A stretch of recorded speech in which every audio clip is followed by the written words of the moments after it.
GDS, siempre en movimiento. La radio número 1, la que vos elegís. GDS, descarga nuestra app. Encontranos como GDS Radio.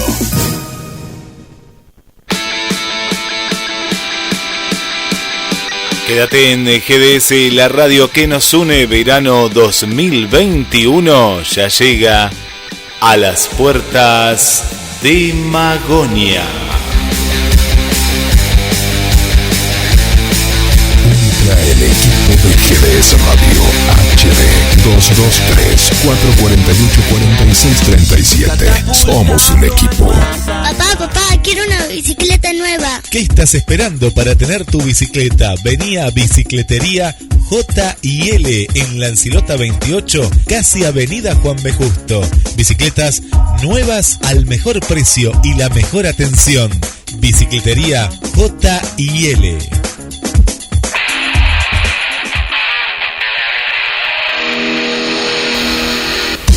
Comprá trabajo marplatense. Comprá trabajo argentino. Duki Patagonia. Las mejores camperas están en Mar del Plata. Mujer, niño, juvenil, hombre. Duki Patagonia. Camperas, accesorios, chalecos y todo lo que buscas. Con la mejor calidad y el mejor precio. Con tarjeta de crédito, 13 cuotas sin interés. En efectivo, descuentos especiales. También podés comprar desde la web online. Entrá en www.dukipatagonia.mitiendanube.com y te lo llevamos sin cargo a tu domicilio. Comprá la mejor campera. Duki Patagonia. Te esperamos en Santiago del Estero 1755, casi la peatonal San Martín. También contactanos por las redes vía WhatsApp 223 530 6230. Seguinos en Instagram y Facebook. Duki Patagonia. Desde Mar del Plata, hacia el mundo, hacia el mundo. Pescadería Atlántida. Del mar a tu mesa. Única roticería marina. Atendido por sus dueños. Vení a conocer Pescadería Atlántida. España, esquina Avellaneda.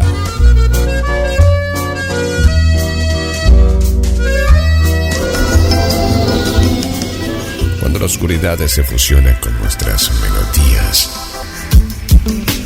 GDS Radio, la radio que nos une. Escúchanos en www.gdsradio.com.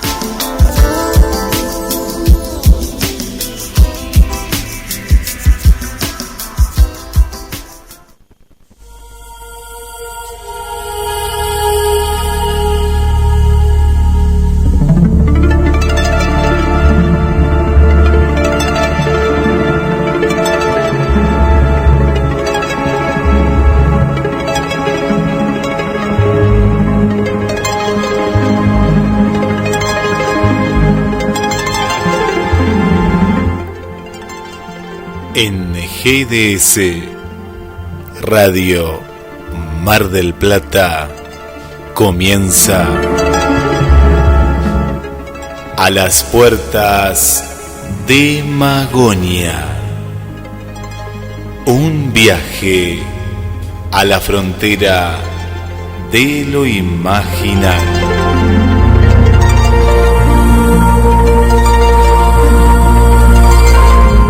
Hoy, en un nuevo capítulo, OVNI, Tango y Teofanía. símbolos de un fin de ciclo. A las puertas de Magonia. Locución: Guillermo San Martino. Le damos la bienvenida al conductor y creador del programa, el señor Carlos Matos. Buenas noches, Guillermo, ¿cómo estás? Hola, Carlos, buenas noches. Bien, muy bien. ¿Cómo estás vos? Muy bien, contento, mucha repercusión en el programa anterior. Hay oyentes que pidieron que ampliáramos el tema de la Kabbalah. Concretamente, tengo dos preguntas. Dos propuestas. Una, que hicimos mención con Guillermo Perriello, el entrevistado de la semana pasada, a la influencia de la Kabbalah en el mormonismo. Nos pidieron que ampliáramos eso. Bueno, hay un trabajo de Gershon Scholem, vamos a tratarlo. Y también Guillermo Perriello mencionó así al pasar la influencia de la Kabbalah en la masonería.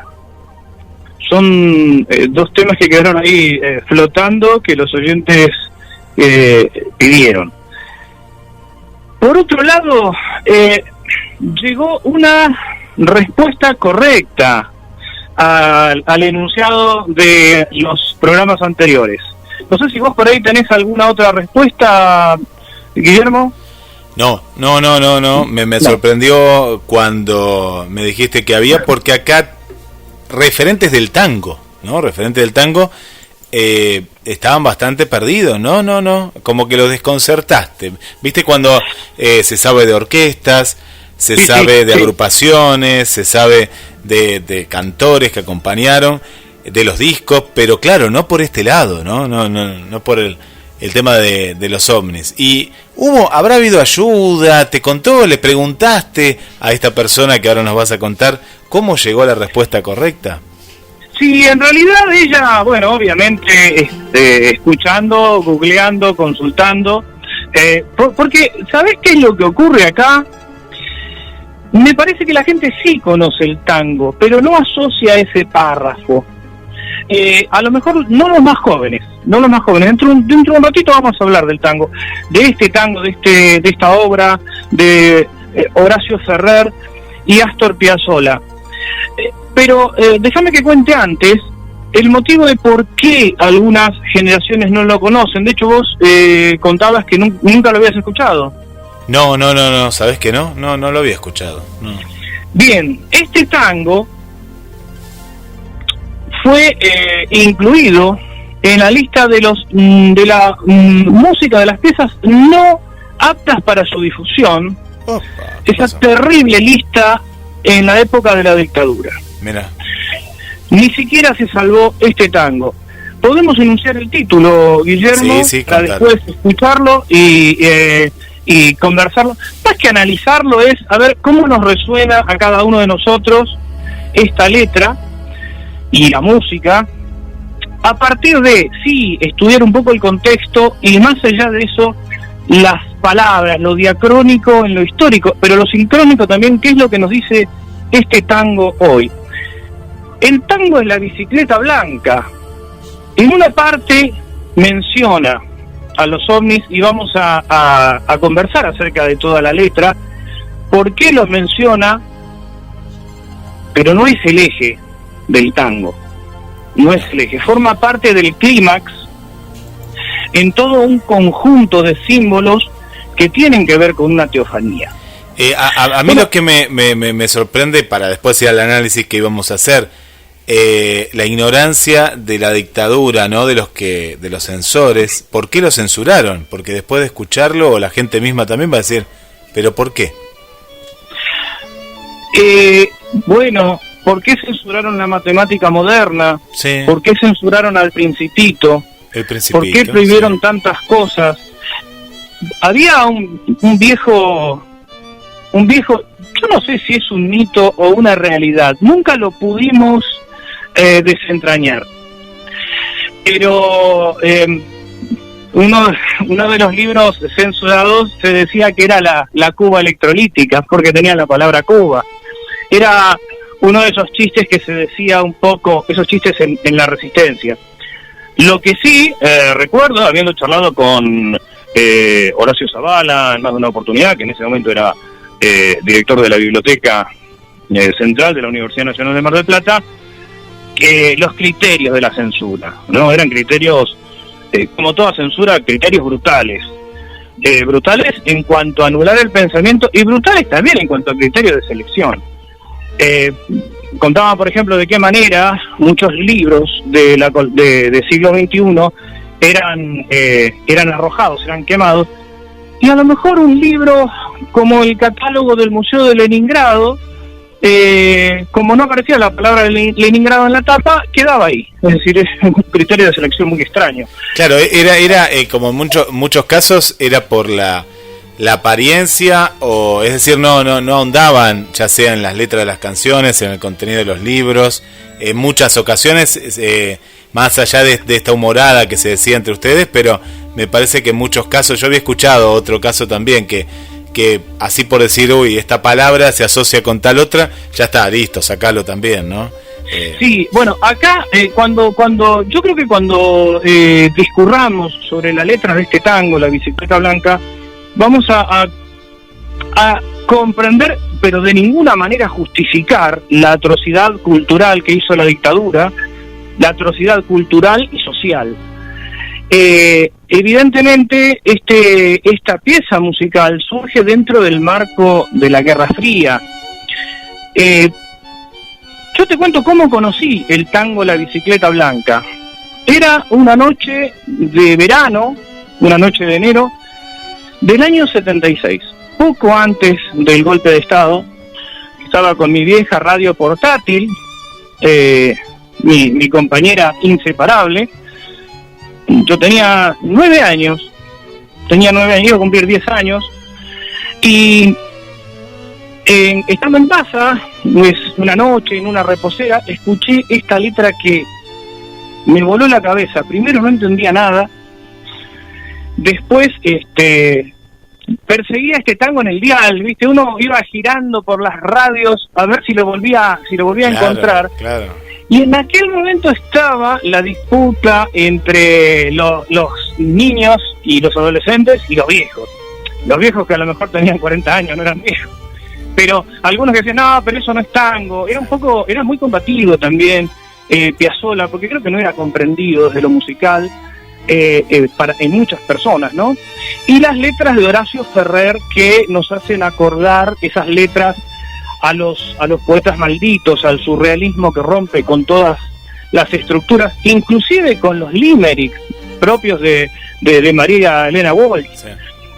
Balada para un loco tiene unas figuras que diría, a ver, entre comillas, prácticamente lisérgicas, cuando habla del coro de astronautas, cuando habla de la luna rodando por Callao. Sí. Y La Bicicleta Blanca tiene muchos de esos elementos.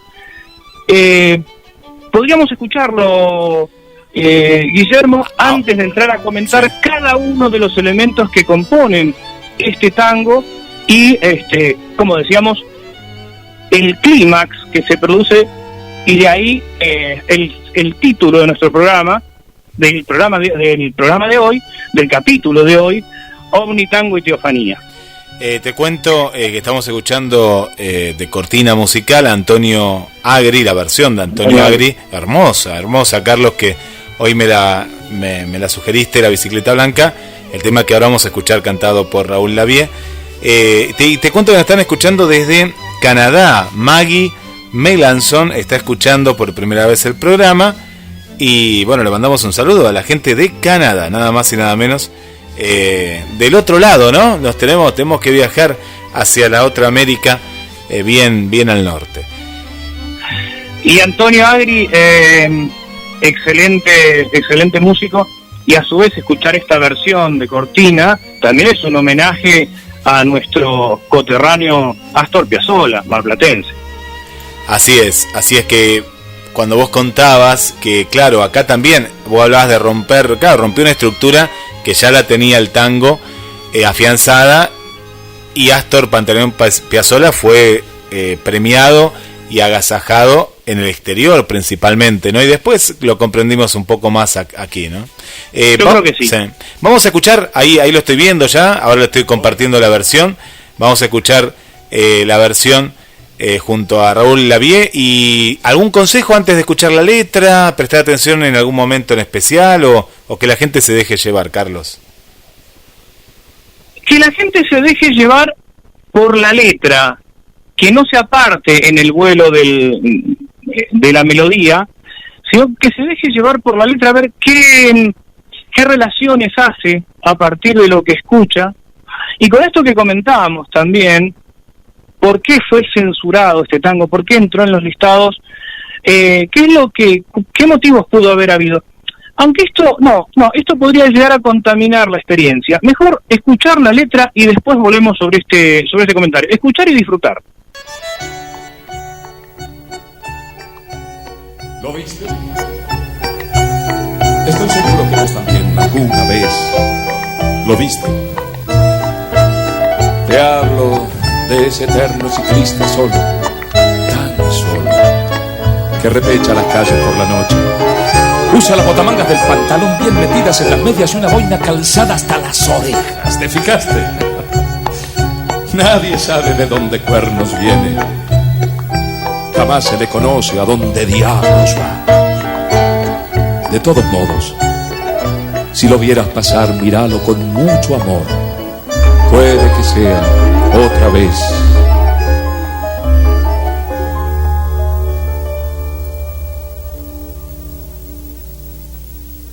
El flaco que tenía la bicicleta blanca, silbando una polquita cruzaba la ciudad. Sus ruedas daban pena, tan chicas y cuadradas, que el pobre se enredaba la barba en el pedal. Llevaba de manubrio los cuernos de una cabra.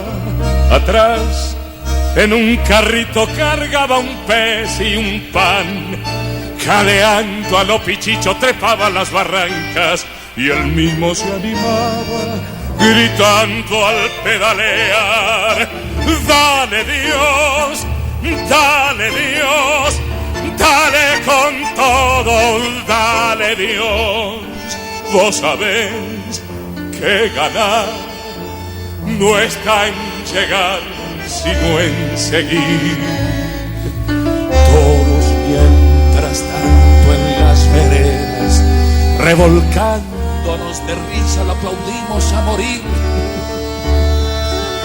Y él, con unos ojos de novela, saludaba, agradecía y volvía a repetir: dale Dios, dale Dios, dale con todo, dale Dios.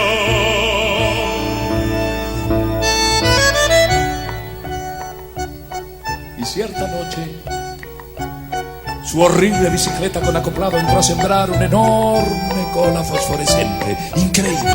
Los pungas devolvían las billeteras en los colectivos, los poderosos terminaban con el hambre, los ovnis nos revelaban el misterio de la paz. El intendente en persona rellenaba los pozos de las calles. Y hasta yo que soy las penas, lloré de alegría bailando bajo aquella luz, la polca del ciclista.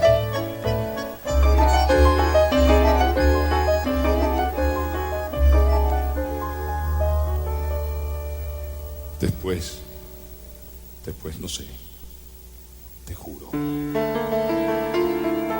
Porque siniestra rabia, no sé por qué lo hicimos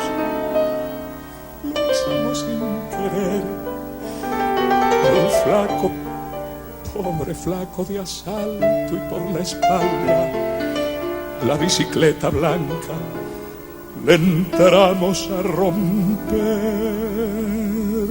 le dimos como en bolsa, sin asco, puro en grande, la hicimos 1000 pedazos y al fin yo vi que él, mordiéndose la barba, gritó que yo lo salve. Miró la bicicleta, sonrió, se fue de a pie. Mi viejo flaco nuestro que estabas en la tierra, pero cómo no te diste cuenta antes que nosotros no somos ángeles, sino hombres y mujeres. Flaco, no te pongas triste, todo no fue inútil, no pierdas la fe. En un cometa con pedales, dale que te dale, yo sé que has de volver. Flaco, no te pongas triste, todo no fue inútil, no pierdas la fe. En un cometa con pedales, dale que te dale, yo sé que has de volver.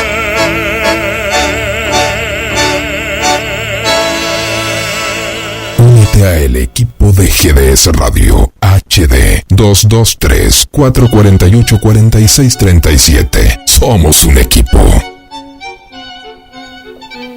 Bueno, emocionante, ¿eh? Qué tango, Carlos. Y Sí. que sí, te llega, ¿no? Te llega la interpretación, el acompañamiento. Un Raúl Lavie en el año 84, esta versión, que Claro, está igualito. Esta versión es del 84. Sí, esta versión es del 84, era una versión que es un homenaje, pero la versión anterior es del 74. 74. Ahora, todas las versiones de Raúl Lavie son impresionantes porque él no solo canta, sino que actúa. Sí, sí, interpreta de una se mete- manera. Sí. Bueno, a ver, Yo muchas imágenes. anoté algo, puedo, pero anoté de lo de la dictadura, no es que yo me quedé con ese tema, pero a ver si voy por ahí, porque esto no lo hablamos nosotros, salió ahora. Puede ser que por un lado la barba que se asocia a Fidel Castro, capaz que dio cualquier cosa, ¿no? Y se nombra la polka en un momento, que está asociada a Rusia, que en ese momento era la Unión Soviética. ¿Venía por ahí? Mirá, era plena época de la Guerra Fría. Sí, La barba era censurada. sí. La barba, inclusive Horacio Ferrer en otra composición dice los hippies de barba zurda, ¿no? Sí. Los hippies de barba zurda. Sí, la barba es uno de los elementos que se podía asociar seguramente con las juventudes de izquierda, pero lo que pasa es que la barba es propia del personaje del que habla, del flaco, Y claro. del flaco que tenía la bicicleta blanca. El flaco, en los íconos, a quien acá se llama el flaco, en la iconografía, en la descripción y por la etnia a la que pertenecía, esta figura histórica era una figura de barba. Claro. Ese es uno de los temas, ¿no? Uno de los puntos, seguramente. Se argumentaron varias cosas. Para vos, ¿quién es el flaco? Para mí es Dios. Exacto. ¿Sí? Y cómo íbamos a... además, imagínate la falta de respeto de meter a Jesús, Sí. a Jesucristo, Sí. meterlo en un tango. Era prácticamente una obscenidad para estos moralistas de la dictadura, Sí. que no tenían problema en querer proteger determinados bienes culturales, pero que no les temblaba la mano cuando tenían que torturar y hacer desaparecer gente. Claro, ¿no? aparte la iglesia de esa época, ¿no? Que estaba muy emparentada, no en todos los casos, pero sí con el régimen, ¿no? En ese momento. Claro, acá también hay que decir que las iglesias, no solo la Iglesia Católica Romana, sino también las iglesias ortodoxas, algunas iglesias protestantes, como la Iglesia Metodista, fueron también divididas por por la Guerra Fría. Había una clara delimitación entre los llamados cristianos conservadores y cristianos de izquierda o cristianos progresistas. Cualquier cristiano comprometido no necesariamente tenía que ser filomarxista, pero era una amenaza para estos animales que defendían la llamada doctrina de la seguridad nacional. Ahora, vamos al marco en el que surge este tango. Sí. En todos los países empezaron a haber movimientos de un cristianismo comprometido, ¿no?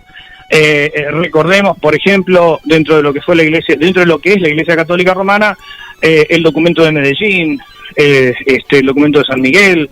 En el año 79, el documento de Puebla, que denuncia la doctrina de la seguridad nacional. También en los 60 y 70 comenzó una visión teológica llamada Teología de la Liberación, y acá lo encontramos a Gustavo Gutiérrez, un peruano, dominico, y en Brasil, por supuesto, a Helder Câmara, que obviamente desde las derechas le decían el obispo rojo, y también, bueno, al muy conocido teólogo de la liberación, Leonardo Boff, autor de libros como Jesucristo el Liberador, por ejemplo. ¿Por qué explicamos todo esto? Porque surgió una vinculación entre estos curas tercermundistas, los músicos, un movimiento de músicos progresistas, sí, y de poetas. Producto de ello, por ejemplo, fue la Misa de los Quilombos. La Misa de los Quilombos, una obra brasileña en la que intervino Milton Nascimento y Helder Câmara. En Argentina tenemos dos. Bueno, una es la Misa Criolla del año 64, donde lleva al plano de los ritmos populares la liturgia católico-romana. En Nicaragua surge la misa nicaragüense, muy difundida durante la época de la Revolución Sandinista. En este marco estamos hablando de enunciando un marco de unos 15, 20 años de muchísima efervescencia en plena época de la Guerra Fría. Es que surge este tango, La Bicicleta Blanca. Es decir, no es que salió de la nada, no es tampoco que a Horacio Ferrer se le ocurrió y dice, che, voy a hacer una letra así. No. La misma palabra flaco era una manera de acercar al pueblo, a las comunidades de base, el compromiso cristiano. El flaco que tenía la bicicleta blanca. Yo recuerdo, inclusive, en las parroquias, los adolescentes, cuando hablaban de Jesús, hablaban del flaco. Claro. ¿No? De una forma muy cercana. Sí, rescatando, Carlos, me imagino al Jesús que estaba con los pobres, ¿no? El Jesús, no tanto a la hegemonía de la iglesia, ¿no? Como institución, sino más a la obra de Jesús, ¿no? Por ese lado se lo veía. Sí, bueno, de hecho, inclusive, fíjate que Leonardo Boff, en aquel momento, él hablaba de una iglesia jerárquica y una iglesia carismática que se oponía a la iglesia jerárquica como para volver a hacer llevarla nuevamente al pueblo. Recordemos también que estos temas surgieron como eco de lo que fue el segundo concilio Vaticano, el Concilio Vaticano II, que pegó un giro muy importante a partir del Concilio Vaticano II, que fue impulsado por el Papa Juan XXIII de la Iglesia Católica Apostólica Romana. Se volvió, por ejemplo, se impulsó las liturgias en las lenguas vernáculas. Si bien se conserva el latín como lengua litúrgica, pero evidentemente había que volver a insertar, entre comillas, el cristianismo en las bases. Juan XXIII había estado como nuncio apostólico en Bulgaria, y él ahí vio que la Iglesia Ortodoxa búlgara y que las iglesias ortodoxas celebraban sus liturgias. Recordemos que las iglesias ortodoxas son autocéfalas, celebraban sus liturgias en las lenguas de todos los países, de cada uno de los países. Está bien, en Rusia se usaba un eslavo litúrgico, un eslavo antiguo, algunos no, usaban una lengua más contemporánea. En Grecia también estaban los veterocalendaristas que usaban un griego más antiguo, pero había lenguas vernáculas, y ese fue uno de los, bueno, hubo muchos cambios, ¿no? Pero ese fue uno de los principales. Y a partir del Segundo Concilio Vaticano surgen todos estos movimientos. En Colombia, por ejemplo, aparece Camilo Torres, el cura guerrillero, y apareció un movimiento en el seno, algunos dicen que de manera lateral, dentro de la iglesia romana, llamado el Camilo, que era grupos de jóvenes que se reunían a discutir marcos teológicos, la opción por el pueblo, y empezaban a hablar de que la pobreza es un pecado estructural. Y en ese sentido hacían un análisis de tipo, utilizaban en parte el método marxista de análisis. El marxismo como tal tiene su escatología, una sociedad sin clases. El cristianismo habla de una sociedad igualitaria, ¿no? Hay varios puntos de contacto. No sé, ¿vos tuviste la posibilidad de escuchar la misa de los quilombos de Milton Nascimento, Guillermo? La he escuchado, sí, la he escuchado. Sí. Tiene una música hermosísima, y la misa de los quilombos, recordemos que lo que hace un paralelismo entre Moisés y Zumbi. Zumbi era este líder negro que conducía a los negros a la liberación en esta especie de estado paralelo que eran los quilombos de Palmares, donde los negros vivían en libertad, ¿no? Y la misa de los quilombos habla justamente del gran quilombo del cielo como un espacio de justicia. Bien, creo que más o menos hicimos todo el marco en el que surge este tango. Ahora, si querés podemos ir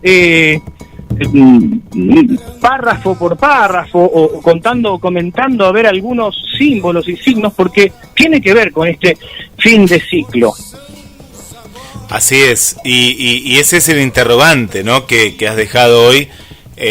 ¿Por qué, no? Un fin de ciclo, y justamente a qué se refiere. De fondo estamos escuchando un poquito para poner el clima también esta misa, ¿no? Misa dos quilombos, ¿no? Y que nos están escuchando de Brasil también, y le mandamos un saludo para una nueva amiga de la radio, pues se han sumado nuevas amigas que nos están escuchando desde diferentes lugares, como también los que nos escuchan desde el primer programa. Y desde Brasil nos está escuchando Regina, desde San Pablo, le mandamos un saludo a ella. Bueno, Esteban es de los de antes, así que Esteban también está ahí con nosotros. Y en este bloque le mandamos también un saludo desde Uruguay a Rosana, que también nos está escuchando por primera vez. Tanto Canadá, Brasil y Uruguay, 3 oyentes que nos escribieron y nos cuentan que están escuchando por primera vez el programa. Y hasta me preguntaban recién, ¿no?, ¿qué era Magonia? Bueno, yo le expliqué, ¿no?, a la amiga de Canadá también. Muy bien, y una alegría que se sumen, porque en definitiva el programa lo hacen los oyentes a partir de las preguntas que surgen, y de esta mateada latinoamericana, ¿no? Acá en las puertas de Magonia. El tango, decíamos, se llama La Bicicleta Blanca. Y acá entramos en esto que siempre decimos, Guille, que los símbolos en muchos casos hablan por sí mismos. Y los símbolos trascienden en los autores. Y, claro, acá no sabemos no se lo podemos preguntar, lamentablemente, a Horacio Ferrer, que partió hace unos años. ¿Por qué la bicicleta blanca? Bueno, Jesús aparece en una bicicleta blanca en Buenos Aires. Obviamente, aparecer en un caballo, en un burro, en un pollino, como dice la Biblia cuando entra a Jerusalén, no tiene mucho sentido desde el punto de vista cultural. Nadie anda en burro por Buenos Aires, pero sí en una bicicleta blanca. Fíjate, a vos el color blanco de la bicicleta, ¿te dice algo, Guillermo? Y dice muchas cosas, ¿no? Si uno se lo pone a pensar, para mí, no sé, me viene a la mente, si hablamos justamente de esta figura, no sé, algo puro, ¿no? Me da una sensación de pureza, de santidad, pero no sé si viene por otro lado, ¿no? Por ahí se me... Sí, en realidad los símbolos son polisémicos. Pero veamos la transformación de un símbolo. Sí. Si hubiéramos estado en otra época, seguramente, en vez de ser la bicicleta blanca, hubiera sido el pollino blanco, o el burro blanco, sí, o el caballo blanco. Sí. El caballo blanco, si vamos a la iconografía, el caballo blanco es un símbolo muy fuerte. Fíjate ese viejo chiste, ¿no? ¿De qué color es el caballo blanco de San Martín? Que siempre se dice en las escuelas argentinas. En Uruguay, ¿de qué color es el caballo blanco de Artigas? Bueno, San Martín nunca tuvo un caballo blanco. No, jamás. Sin embargo, en la iconografía aparece un caballo de color blanco. Sí. Lo que debemos entender que la iconografía, en principio religiosa, y después la iconografía de las láminas escolares, que toma los parámetros de la iconografía religiosa, no pretende reflejar una fotografía. La iconografía está constituida por un conjunto de signos y símbolos que pretenden comunicar algo. Entonces, ¿es verdad o mentira que San Martín fue montado en un caballo blanco? Bueno, no corresponde a una realidad histórica, pero es el símbolo propio de alguien que, desde lo religioso, lucha contra el mal. ¿Cuántos caballos blancos conocemos? Bueno, vamos a un icono antiquísimo, el icono de San Jorge y el dragón. El icono de San Jorge, vemos a San Jorge montado en un caballo blanco. Después aparece de otros colores, pero el más conocido en el mundo católico oriental, en el mundo ortodoxo, es el color blanco. Y el color blanco tiene que ver con lo que vos decías, la pureza, tiene que ver con la segunda fase de la alquimia. La primera es la nigredo, la segunda albedo, la tercera rubedo, o cuarta, depende si se incluye citrinitas, que es otra de las fases. Y el dragón también tiene un fuerte sentido alquímico, pero además no nos vamos a detener en el dragón porque eso es para otro programa, ¿no? Pero pensemos en los 4 jinetes del Apocalipsis. Hay jinetes de diferentes colores. Uno de los jinetes va montado en un caballo blanco. La interpretación acerca del jinete blanco es numerosa. En los escritos, según algunos padres de la Iglesia, hablan de que es Jesús quien va montado en un caballo blanco en algunos de esos relatos. También hay algunos relatos apócrifos. Volviendo al título, el flaco que tenía la bicicleta blanca, al título de la bicicleta blanca, no podemos saber si Horacio Ferrer quiso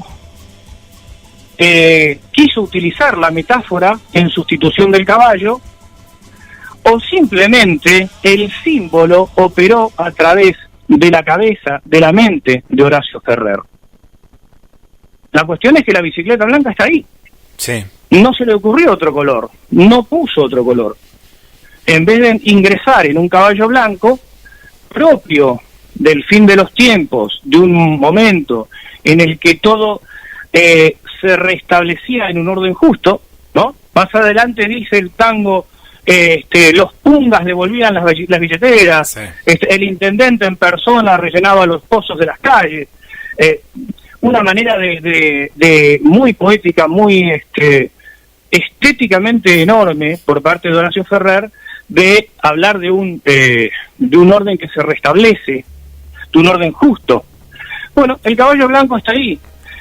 Como Carlos, como poeta, utiliza mucha metáfora, ¿no? Va justamente a ese mundo, al mundo en el cual cuenta imágenes, y uno, como estamos haciendo, como estás haciendo, uno trata de asociarlo. También la bicicleta lo podemos llevar al común de la gente, ¿no? El pobre por lo menos tiene una bicicleta, ¿no? Vieja, la que fuere, pero tiene una bicicleta y es un medio de transporte, ¿no? Totalmente. Y acá viene esto que vos marcaste al principio, cuando decías, habla de Dios hecho hombre. Más allá de el sistema de creencias que cada cual tenga, acá estamos ubicando el marco cultural. Ese Dios hecho hombre, ese Dios que se acerca al hombre, lo tiene que hacer plenamente hombre y al pueblo, y tiene que ver con lo que hablábamos al principio. El laburante se trasladaba y se traslada en bicicleta, en una bicicleta. Por eso es importante el color de la bicicleta. Era una bicicleta que sus ruedas eran tan chicas y cuadradas que al flaco se le enredaba la barba en el pedal, pero era blanca. Entonces era una manera también de acercarse al pueblo y redimirlo. Ahora vamos a detenernos en las ruedas, tan chicas y cuadradas. Y acá, porque todo esto tiene que ver con el mundo de lo imaginal, y lo importante en este ciclo que estamos haciendo, Guillermo, es que podamos leer los símbolos y dejarnos captar por los símbolos. Las ruedas eran tan chicas y cuadradas, tiene este significado que vos bien marcaste, ¿no? Pero también desde la filosofía perennis, desde la tradición primordial, el círculo y el cuadrado son dos figuras geométricas que nos están indicando algo. El círculo se asocia en la filosofía perennis al cielo y el cuadrado a la tierra. Y estas ruedas eran tan chicas y cuadradas, donde nos marca una situación casi de miseria, pero al mismo tiempo la rueda se vuelve cuadrada, el cielo desciende a la tierra. Tampoco sabemos, no se lo podemos preguntar a Horacio Ferrer, pero acá el símbolo vuelve a hablar por sí mismo. Y llevaba en el manubrio los cuernos de una cabra. Llevaba los cuernos de una cabra. Nos remite a este pasaje, ¿no?, en el que se separan las ovejas y las cabras, pero no habla de una condenación de la cabra. Simplemente describe los cuernos de una cabra. Y también nos dice que llevaba un pez y un pan, ¿no? Esto nos hace, nos resuena al pasaje de la Biblia en el que había 5 panes y 2 peces para alimentar a 5.000 hombres, sin contar a las mujeres y los niños. El milagro de la multiplicación de los panes. Esto no es menor, Guillermo, porque en este marco, donde tenía tanta fuerza la teología de la liberación y se hablaba de la opción por los pobres y de compartir los bienes, el pez y el pan eran fundamentales. No decía, lleva dos peces y 5 panes, a lo mejor por una cuestión de métrica, pero bueno, no hacía falta. ¿Qué simbolizan los 5 panes? Los 5 panes son los 5 primeros libros de la Biblia, el Pentateuco. Y los 2 peces, hay varias interpretaciones, ¿no? El Antiguo y el Nuevo Testamento, también la doble naturaleza de Cristo, pero en tal caso, si tomamos, por ejemplo, la Biblia latinoamericana, hace comentarios enormes acerca de la distribución de la riqueza a partir de este pasaje. Cargaba un pez y un pan. Yo creo que llegado a este punto, Guillermo, va quedando claro por qué los milicos prohibieron este tango. Sí, había, pero yo voy hasta un poquito más allá y me parece que no lo entendieron, Carlos, igual, tenían tantas tantas palabras juntas que decían, bueno, no, censuralo esto porque algo debe decir, pero no sé si llegaron, no, ¿me entendés, no? Era tanto, porque aparte es una carga poética acá. Descargué la letra para que la gente nos vaya siguiendo, la que está en Facebook, y es muy fuerte, no era algo simple esto, ¿no? De analizar, no. Y me parece que cuando algo ya se les complicaba a ellos, lo censuraban, ¿no? Entonces habrán llegado a esta parte y ya estaban como locos y dijeron, listo, sacalo porque algo estará diciendo, no sabemos qué, pero algo nos estará diciendo. Carlos, en otros tangos de Ferrer, ¿se habla del ovni? Me quedó esta consulta, capaz muchos se están preguntando.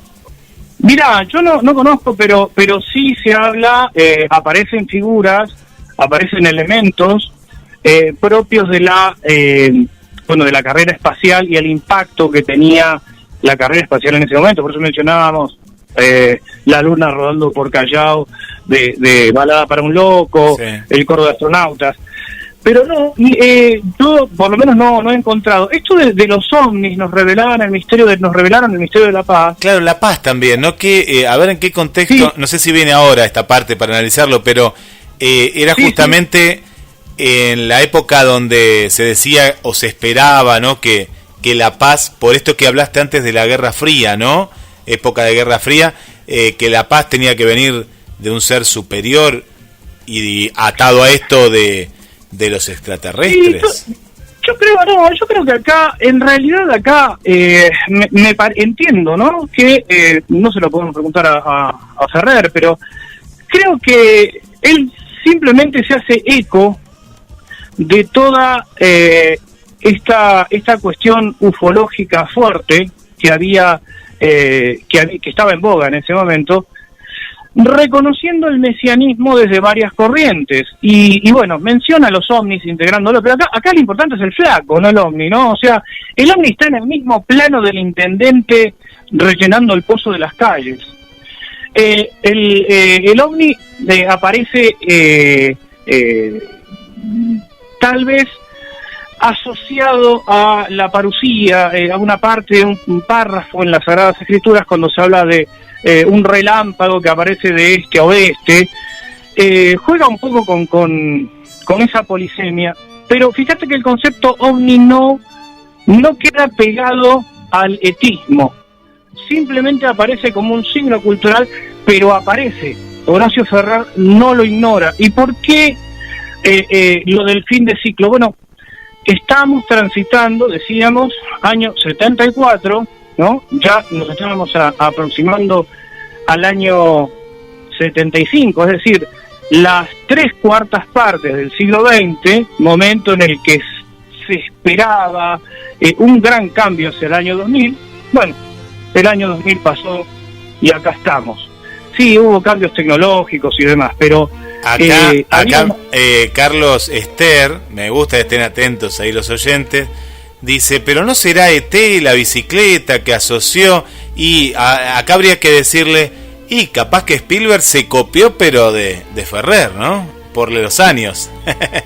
No, que en realidad, claro, habrá sido al revés, ¿no? Porque la bicicleta blanca es anterior. Por eso. Sí. Claro, ET es del 81, 82, llegó acá a los cines aproximadamente, ¿no? Sí, no, eso es, no, eso es posterior y no pareciera. No, hay que ver Spielberg entonces, hay que ver Steven Spielberg, capaz hay que ver sí. Spielberg, pero de todas maneras, sí. Claro, está la cronología histórica, ¿no? Igual interesantísimo el aporte de Esther. Sí.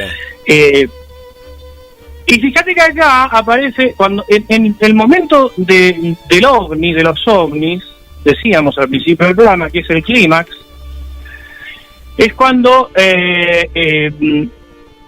restablece ese orden, y así toda la humanidad no lo entiende al flaco, ¿no? Y le destrozamos la bicicleta blanca, la entramos a romper, le dimos como en bolsa. Vos fíjate la utilización del castellano argentino, del castellano porteño que tiene Horacio Ferrer, es impresionante. Es impresionante de qué manera hace asequible toda esta vivencia.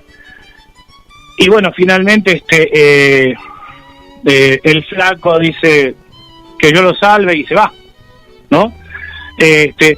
Parece la narración de lo que podría haber sido la segunda venida de Cristo, una segunda venida con grandes cambios, porque él habla de los poderosos terminaban con el hambre. Los poderosos terminaban con el hambre. Es prácticamente una forma decorada de la teología de la liberación. Hoy nos puede llegar a sonar este tango como algo muy poético, muy lindo, que nos resuena, pero en aquel momento era mucho más que eso. Ya tratar de flaco a Jesús para estos sectores ultraconservadores que se creen dueños, que lo quieren domesticar a Dios, ¿no? Lo quieren para ellos, a Jesús. Ya era una falta de respeto, ¿no? Algo que merecía ser censurado, porque claro, el resto éramos todos estúpidos que no estábamos en condiciones de escuchar semejante letra. Pero al final el tango dice, pero ¿cómo no te diste cuenta que no éramos ángeles, sino hombres y mujeres? Bueno, acá se aparta un poco de lo que sería una jesulogía o una cristología, porque obviamente Jesús, para quienes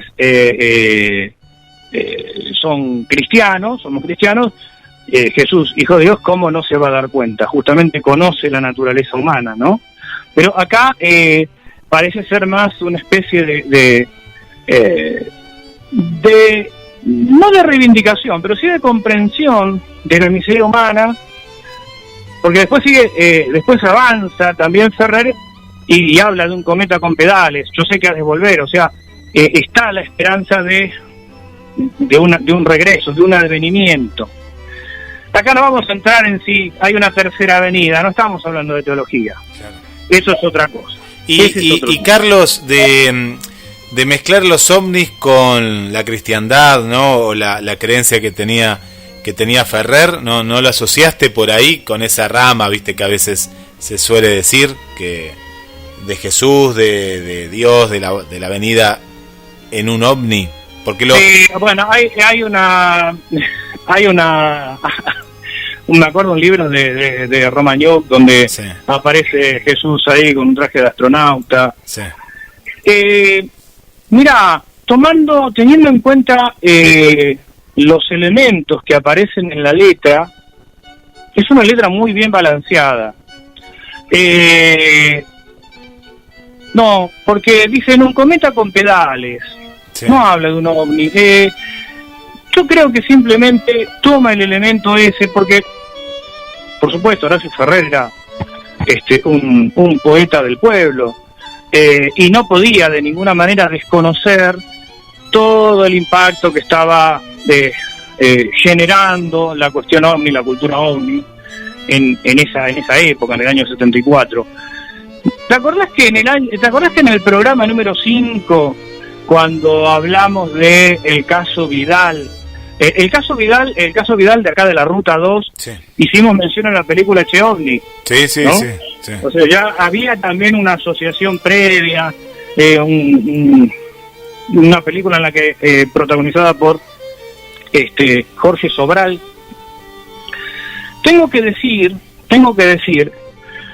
porque nobleza obliga, yo critiqué bastante esa película. Sin embargo, charlando con Rubén Morales, él me planteó otra visión de la película. Así que en algún momento vamos a charlar con Rubén. Rubén estuvo en el segundo o tercer programa. Es psicólogo social, es profesor en la Universidad de El Salvador. Él escribió Los ovnis de la Antártida. Sí. Él me planteaba otra visión que me parece bueno, la vamos a analizar también. Sí, me parece muy interesante también charlarla con Rubén. Yo la vez que yo no la había visto la película, no la había visto después de ese programa. hice un gran esfuerzo por verla y no aguanté, no sé si habré aguantado 20 minutos, no, es decir, comprendí parte de la película, no sé cómo termina, no sé si la adelanté, pues está en YouTube, ¿no? Aquellos que la quieran ver. Está en YouTube, sí. Pero bueno, esperaré la versión o la visión de Rubén para ver si me atrae un poco más, pero no, me pareció una película marcada en la época, ¿no? Que hacían películas con argumentos muy simples, ¿no? Y sí, a mí tampoco me gustó. Yo reconozco, mira, Guillermo, yo esa película la vimos un domingo acá en casa, justamente preparando el programa número 5. La empezamos viendo a la mañana, cortamos, almorzamos, después la seguimos, creo que la vimos en 2 o 3 partes porque era muy árida. Y charlando con Rubén, ojo, Rubén tampoco es que hace una extrema apología de la película, pero sí rescata un montón de elementos que me gustaría que los contara él, ¿no? Como el hecho del hipismo, aparece parte del movimiento hippie, el movimiento beat, y esa película fue hecha también en la época de la mal llamada Revolución Argentina, o sea, cuando estaba Onganía, ese golpe terrible, autor de atrocidades, como lo que se conoce como la noche de los bastones largos, y así todo aparecen un montón de elementos que escaparon a la censura. Me parece también interesante. Ojo, a mí la película no me gusta. Yo, o sea, no varié en lo personal de opinión de eso. Pero creo que son algunos elementos que en esto de el impacto de la cultura ovni, siempre hablamos del fenómeno ovni como un fenómeno cultural, eso lo hacemos desde el primer día, resulta de interés analizarlo. Pero bueno, para no marear la perdiz y remarcar la respuesta a esta, no me parece que aparezca, no me parece que se enmarque en un elemento como estos movimientos que muestran a Jesús como un extraterrestre que viene. No suena así. El contexto por lo menos de la letra de este tango no parecía. De todas maneras, bueno, hay que ver cómo le resuena a cada una de las personas. Pero, insisto, acá hay muchísimos símbolos que volcó Horacio Ferrer. Seguramente Horacio Ferrer era una persona de una lectura enorme y de una composición muy fina. Pero es posible también que algunos símbolos hayan hablado a través de él, ¿no? Como esto de las ruedas tan chicas y cuadradas, y un montón de otros elementos. ¿Y por qué lo de teofanía? Bueno, porque lo que narra el tango, La Bicicleta Blanca, es una teofanía, es una visión de Dios hecho hombre, de Jesús. ¿Y por qué Dios hecho hombre? Bueno, porque en la cultura latinoamericana Jesús es tomado en general como Dios hecho hombre, ¿no? Entonces, desde ahí y la teofanía llega al punto cúlmine en el momento en el que empiezan todos a bailar y están increíble, ¿no? Remarca la palabra increíble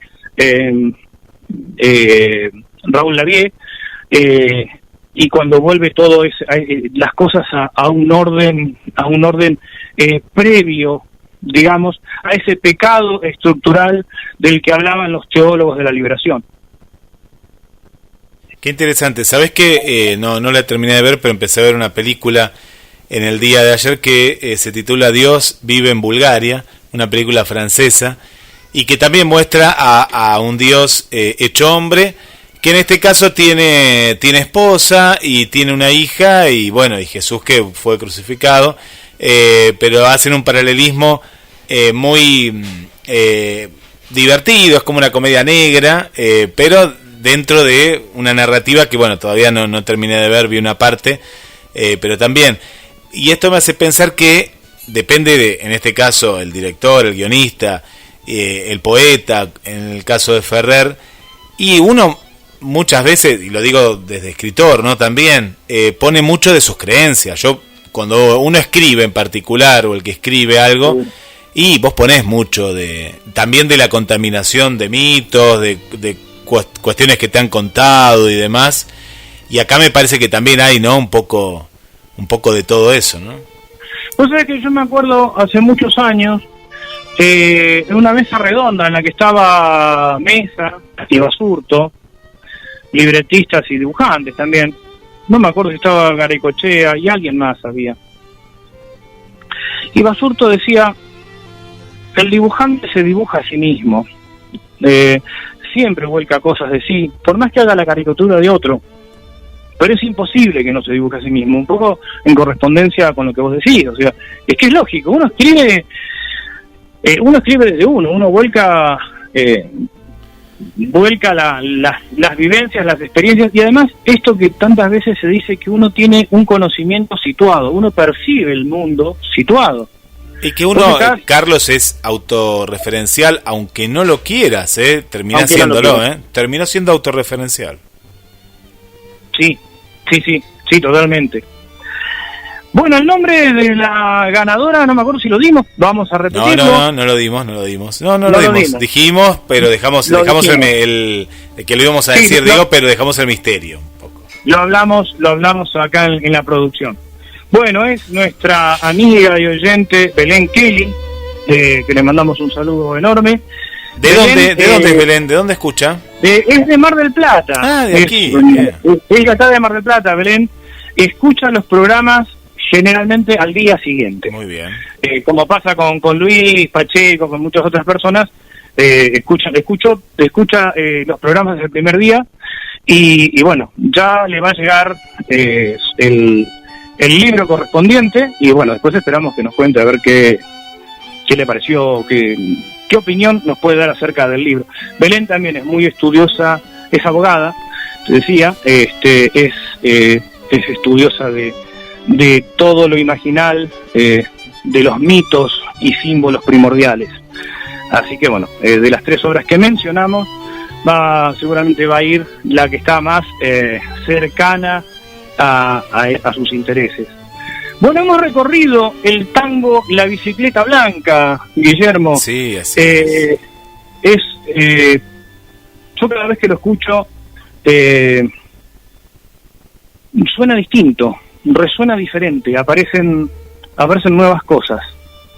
Y resulta increíble, y esto es interesante que las generaciones nuevas lo sepan, que escuchábamos La Bicicleta Blanca de contrabando en la época de la dictadura, así como escuchábamos, por ejemplo, The Wall de Pink Floyd, porque The Wall, cuando se vende el álbum The Wall acá en Argentina, sí, había una parte censurada. Lo que se vendió acá en Argentina, ese álbum doble, era más chico, tenía una parte, carecía de determinadas partes. Y por supuesto que siempre había alguien que o venía de Estados Unidos, o de otro lado, y por supuesto estaban todas las copias truchas de cassette. Claro, que el sentido no era andar pirateando, el sentido era, bueno, a ver, ¿por qué esto no se escucha, no se difunde? El tango La Fiaca estaba prohibido. Hay cosas realmente insólitas, sí, que causan risa y espanto. Pena también, sí. Y mucha pena. No sé cómo estamos con la obra, Guillermo. Bueno, Carlos, vamos a saludar a la gente que está del otro lado. Bueno, Gabriel Magnante, que no se pierde un programa también, ahí está con nosotros. Está, bueno, Esteban, que lo nombramos, dice maravilloso y enormemente enriquecedor programa, qué hermoso tango, grandioso análisis, un abrazo grande, Guillermo y Carlos.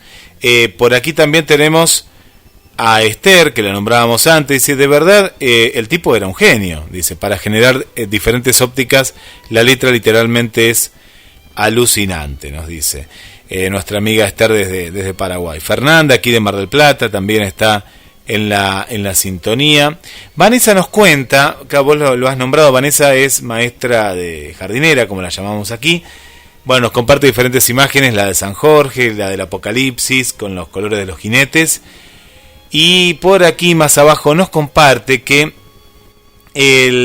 a mis niños, habla justamente de sus alumnos, les encanta la historia de los 5 panes y los 2 peces.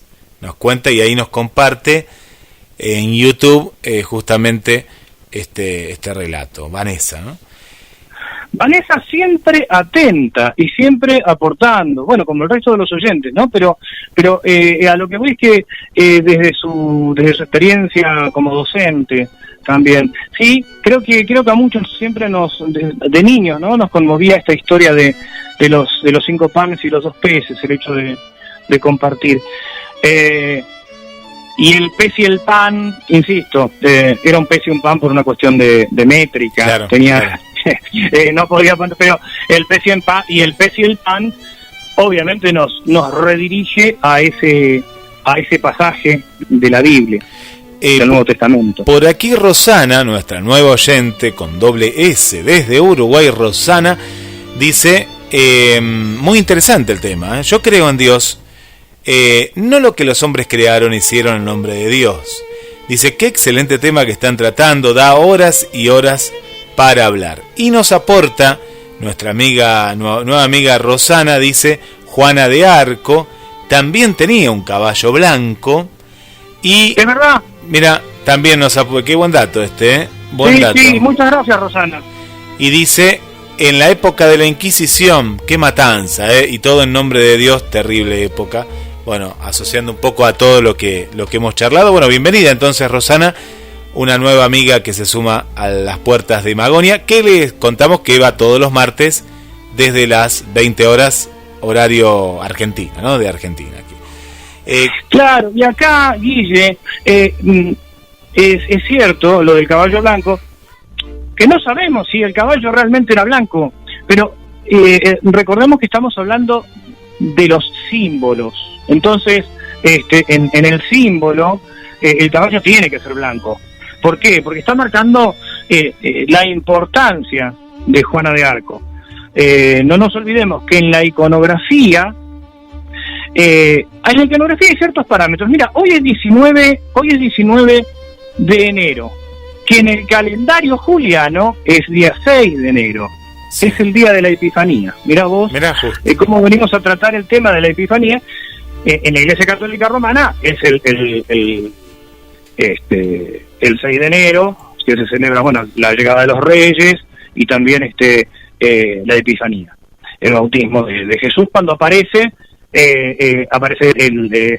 la voz de Dios Padre y el Espíritu Santo en forma de paloma, esta teofanía o epifanía. Sabés que me hiciste acordar, Carlos, con esto estamos charlando, con los aportes de los oyentes, la película del 2004 de Mel Gibson, La Pasión de Cristo. Eres se dice que es un católico, ortodoxo, o es un católico en el cual en la película él lo muestra en una parte. Después yo la vi varias veces la película. Es una película muy fuerte, muy fuerte. A través de la imagen y de lo que transmite, o lo que quiere transmitir él. Y en la parte en donde aparecen, en las partes de los judíos, la imagen cinematográfica es más oscura. Las ropas son ropas que no es que sean sucias, sino que los colores que él utilizó van por el matiz del gris, pero la imagen también cinematográfica, esto era un aporte de alguien que lo analizó la película, era todo más oscuro, ¿no? Y bueno, y esto molestó mucho. Muy criticada también, sí. Muy criticada, Guille. Yo recuerdo también haber visto la película. Es para esto sí, para otro programa. No, es para otro programa. Pero ahí... Sí, pero es que la simbología es riquísima. Hay algunas cuestiones que a mí no la verdad que no me gustan. Yo soy cristiano, Sí. O sea, justamente, digamos, desde acá, hay cosas de la película en sí que no me gustan, que son poco claras y que, si bien el símbolo es polisémico, pero yo creo que hay cosas que los autores deben dejar claramente, que el símbolo no se dispare para algún lado discriminatorio. Claro, ahí está el tema. Eso, sí, si no, eso mucho. Me parece que es tremendo también eso, ¿no? Cuando muestran al mal, lo muestran como una persona o asexuada o lo muestran de una manera hasta homosexual, ¿no? Si uno después lo analiza, sí, hay un montón de cuestiones. Y hay un montón de elementos que realmente no, a mí me resuenan mal. No sé, podríamos algún día convocar a Marina por ahí para charlar. Sí. No, pero ¿sabes por qué lo traje hoy? Por el tema de los colores, de esto que hablábamos de la claridad, de la oscuridad, ¿no? Que a veces se trata de marcar, y me vino a la mente, pues fue muy criticada por la comunidad judía, cómo trataron, ¿no? También esa parte en particular. Por eso me vino a la mente. Totalmente, porque una de las cosas que no quedan tan claras y que debería quedar muchísimo más clara, que el gran problema ahí era el imperio. Porque, a ver, Jesús era judío, los apóstoles, los seguidores de Jesús eran judíos, entonces, vamos a ser claritos, no se puede ser cristiano y antisemita. Eso no es posible, no, es un doble estándar, es inadmisible. Sí, es cierto. Y volviendo al tema del tango, fíjate que acá, por lo menos, yo no encontré, no encontré elementos disonantes en ese aspecto en lo que escribe Ferrer. Porque el color blanco no es un color que está en oposición al negro, no, el color blanco es lo que simboliza el caballo que se transforma en bicicleta a lo largo de la historia, en el símbolo, en un elemento para trasladarse, y que marca esa doble naturaleza, el color blanco de una bicicleta toda estartalada, ¿no? Entonces, no, me parece que hasta en eso me resulta equilibrado el tango, la letra de este tango.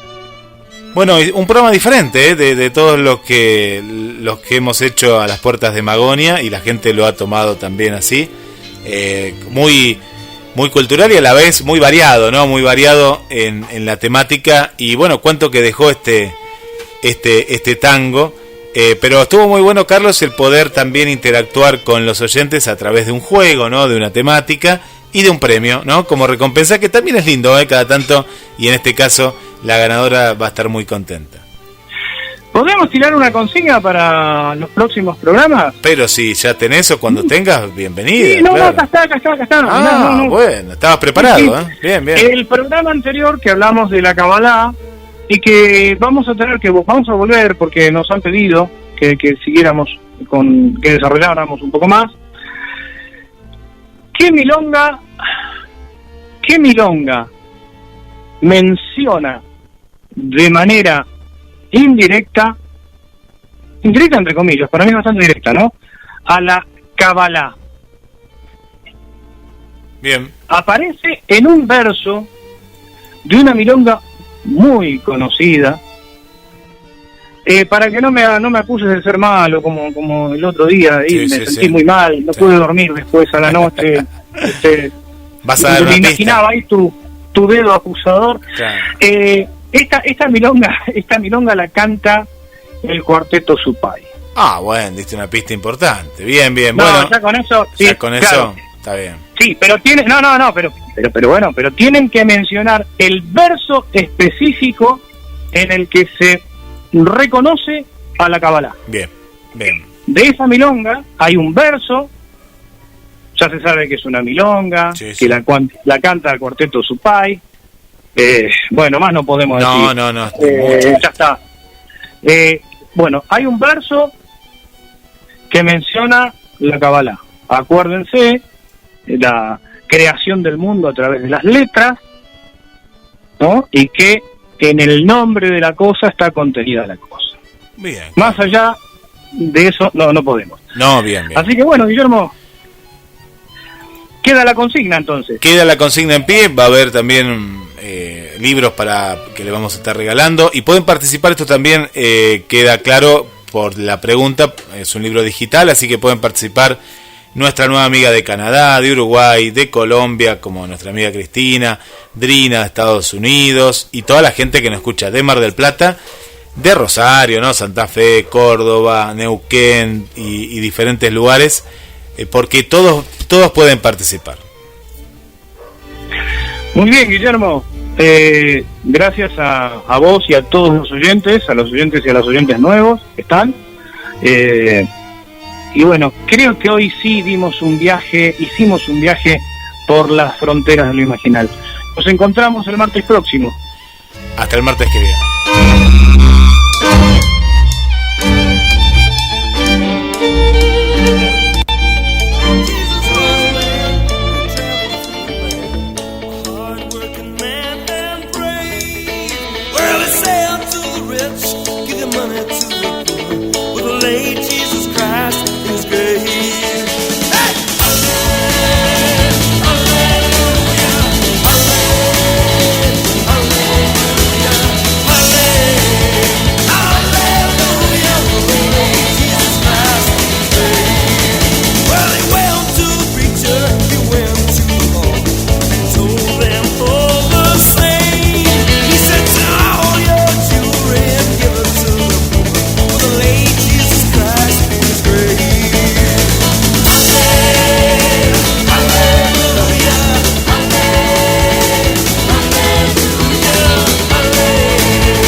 La oscuridad se fusiona con nuestras melodías.